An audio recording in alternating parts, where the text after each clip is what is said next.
की मरीजा की वो कह रही, उसका विजन ये था, बिल गेट का विजन ये था कि मैं ये चाहता हूं कि इस जमीन पर बसने वाले तमाम इंसानों के हाथ में कंप्यूटर है और उनका ताल्लुक इंटरनेट से जुड़ जाए और सैटेलाइट से तमाम चीजें करो। लोग इतने बड़े मकाम पर जाकर काम कर रहे हैं, क्या हम भी काम कर रहे हैं? आप जरा सवाल तो कि जवाब मत दीजिए, जवाब अपने दिल में दे दीजिए अपने, क्या हम भी काम कर रहे हैं? क्या हमारे पास भी जिंदगी का इतना लाहूती और इतना आपके पास इतना बड़ा तस्वुर है, क्या उस तस्वुर के मुताबिक हम काम कर रहे हैं? हम नहीं काम कर रहे।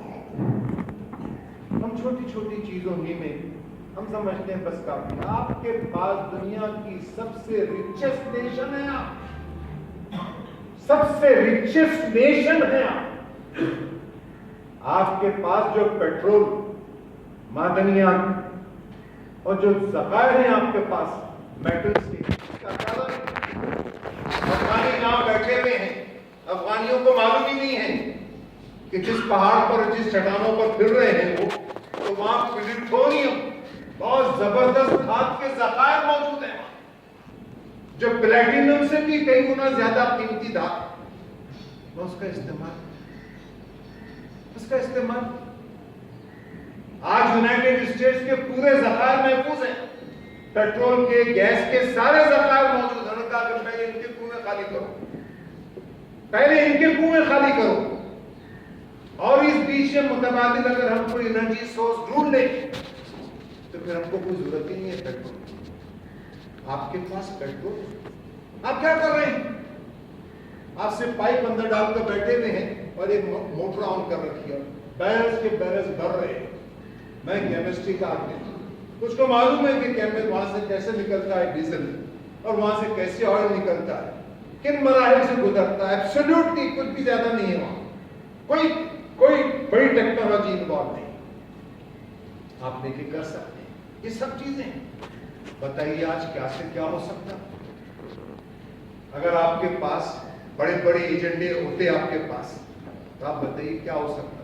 मैं इस मौजूद पर लाकर एक बात कहकर आपसे आगे बढ़ना चाहता हूं, वो ये कि तसव्वुर कीजिए कि अगर पाकिस्तान ये कह दे जमहूरियत इस्लामी पाकिस्तान, मैं तन से कहता हूं जमहूरियत इस्लामी पाकिस्तान, अगर वो ये कहता अरब दुनिया से कि मुझको तुम फंडिंग करो, मैं यहाँ बड़े बड़े एजुकेशनल इंस्टीट्यूट हम कायम करेंगे, बड़े बड़े टेक्निकल इदारे हम कायम करेंगे, हम बड़ी बड़ी R&D रिसर्च लेबोरेटरीज कायम करेंगे, तो मैं तो समझता हूं उनको ब्लैंक चेक्स मिल सकते थे, उनको ब्लैंक चेक्स मिल सकते थे। क्या आप ये सब कायम कीजिए, लेकिन एजेंडे में शामिल नहीं है,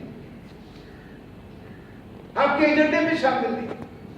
आप पढ़ते रहते हैं पूरी तजवीज से, वाइदु लहुम मस्ततातुम बिकुवा, सूरह अनफाल की आयत नंबर 60। आप पढ़ते रहते हैं, लेकिन उसकी तैयारी नहीं करते हैं। तैयार बंदे रहने वाले घोड़े मुहैया रखो, क्या मौजूद है? क्या घोड़े पालेंगे? आज यहाँ मौलाना मौजूद हैं। सूरह अनफाल की आयत नंबर 60 पर मैं अमल करना चाहता हूं। मान लीजिए मैं एक बहुत बड़ी हुकूमत का सरबराह हूं, मैं बहुत बड़ी हुकूमत का सरबराह हूं, और मैं इस आयत पर अमल करना चाहता हूं, क्या मैं घोड़े ढूंढूंगा? वो ये कहेंगे कि जनाब आप बख्तरबंद गाड़ियां हो, जेट फाइटर्स हो, सरफेस टू एयर मिसाइल्स हो, दुनिया भर की चीजें ये बनाइए, इसमें कमाल पैदा कीजिए। हमने इसको रखा ही है, हमारे पास है ही नहीं, ये कॉन्सेप्ट ही नहीं हमारे पास। अल्लामा इकबाल ने इसको बहुत अच्छी अपने मखसूस अंदाज में समझाया।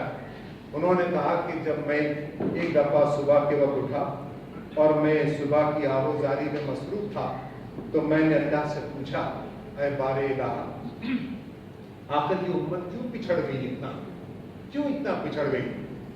जवाब आया, हकीमुल उम्मत का कॉन्सेप्ट है, गौर से सुनिए। जवाब आया, इस उम्मत के पास दिल है लेकिन महबूब नहीं है।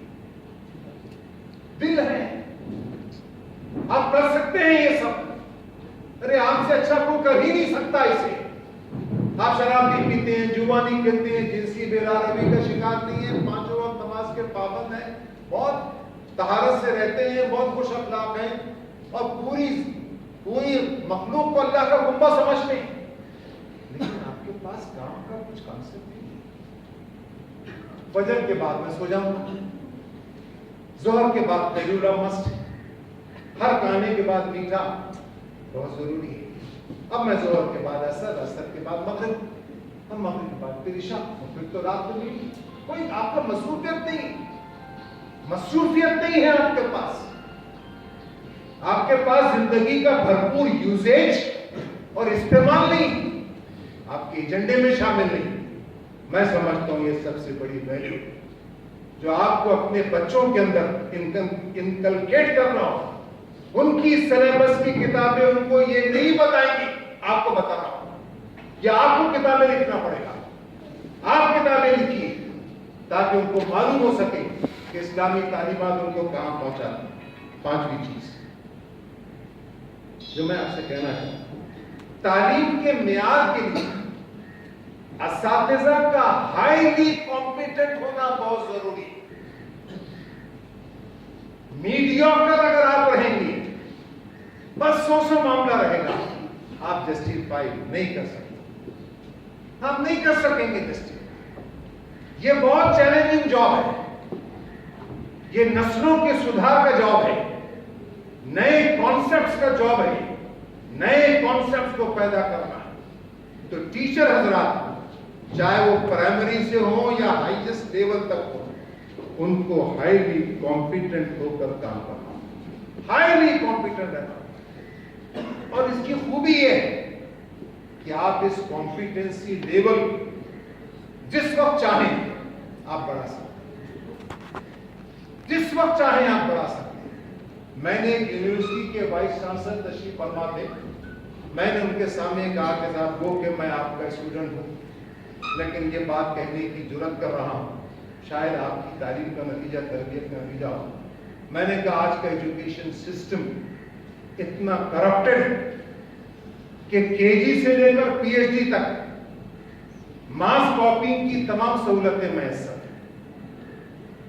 जो लोग इस तरह से डिग्रियां हासिल करके मुख्तलिफ शोबों में जाएंगे तो कैसे काम कर सकेंगे? तो आप कहेंगे साहब तो बहुत मुश्किल काम है, फिर कैसे चेंज लाएंगे आप? चेंज आप क्यों लाएंगे कि जैसे ही आप इस जरूरत को समझेंगे तो जो आपसे इससे पहले जो कोताहियां हुई हैं उन कोताहियों को वहीं रख दीजिए और अभी शुरू हो जाएगी। समझ लीजिए आप मैट्रिक के बच्चों को फिजिक्स पढ़ा रहे हैं, थोड़ी देर बहुत मुश्किल टॉपिक है, बहुत मुश्किल टॉपिक, बहुत मुश्किल टॉपिक।